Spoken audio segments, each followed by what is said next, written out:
शेखुपुरा में पंजाब पुलिस रोजाना छापे मार रही है और 100 से 150 लोग जो है अभी तक कारकुनान हमारे गिरफ्तार किए जा चुके हैं।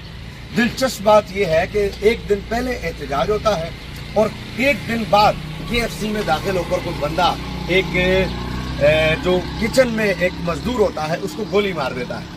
और पंजाब पुलिस की फुर्तियां हैं कि रोजाना छापे मार रही है, चादर और चार दीवारी का तकद्दुस पामाल कर रही है और एक दिन पहले होने वाले एहतजाज को, एक दिन बाद होने वाले मर्डर को एक दिन पहले होने वाले एहतजाज पर लागू करके उस केस को उस पर डालने की कोशिश की जा रही है। मैं पंजाब पुलिस को एक मशवरा देना चाहता हूँ, आप एक काम करें, ऐसे मजा नहीं आएगा। आपने जो ताज अपने सर पे सजाना है और आपने जो तमगा लेना है उसका तरीकाकार मैं आपको बताता हूँ। आप एक दिन बाद वाले कत्ल को एक दिन पहले वाले एहतजाज पर डाल के क्या कर रहे हैं? अरे छोड़िए सर, आप हमारे कारकुनान को पकड़िए, मुझे पकड़िए और आप हम पर मुद्दा डाल दीजिए कि लियाकत अली खान को गोली हमने मारी थी।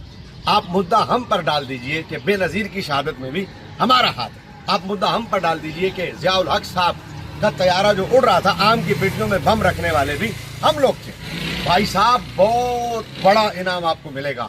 बाहर के लोग भी आपको इनाम देंगे, वजीर आला पंजाब भी आपको इनाम देंगी और जनाबे वाला आपके जो सिंध के लोग, आपके जो विफाक के लोग हैं वो भी आपको बहुत इनामों के नाम से नवाजेंगे। IG पंजाब साहब की भी शाबाश होगी, पंजाब पुलिस की भी बल्ले बल्ले हो जाएगी जब ये पता चलेगा कि इतने बड़े बड़े कातिलों को पकड़ लिया। हाँ, एक बात तो मैं भूल गया साहब, कायद आज़म मोहम्मद अली जिन्नाह साहब की एम्बुलेंस का जो ऑक्सीजन खत्म हुआ था, आपको चाहिए कि वो मुद्दा भी हम पर डाल दें और जो कारकुनान पकड़े हुए आप हेडिंग लगा दें कि सारे जुर्म जो पाकिस्तान में हुए थे वो सब बंदे मिल गए।